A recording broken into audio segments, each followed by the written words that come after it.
मेरो सम्पत्ति छानबिन गरियोस्। म उहिलेदेखि भनेको छु 10 पल्ट।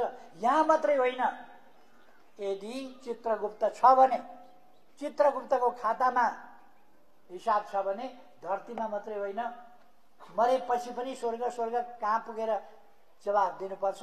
खाता हेरे हुन्छ, बही खाता पल्टाए हुन्छ चित्रगुप्तले। केपी ओली शुद्ध निस्किन्छ। अब मन्त्रीजीहरू त्यसै भन्न सक्नुहुन्छ, छानबिन गराउन सक्नुहुन्छ। म धेरै कुरा भन्न चाहन्छु। अब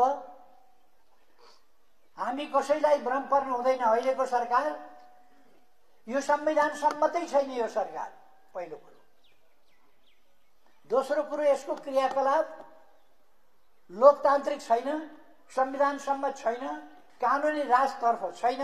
राज्य आतंक सिर्जना गर्न खोजेको छ र चुनावको एउटा नाटक मञ्चन गरेर नेताहरूलाई जेल हालेर, मुद्दा लगाएर, अपमान गरेर, बुथ कब्जा गरेर, कसैलाई चुनाव लड्न नदिएर आफू मात्रै चुनाव लडेर दिग्विजय घोषणा गर्ने सपना देखिरहेको होला।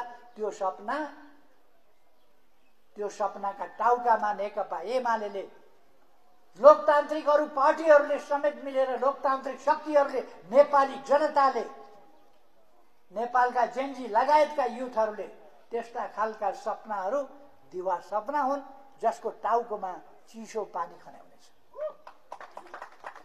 त्यो सपना साकार हुन्छ भन्ने नठानु।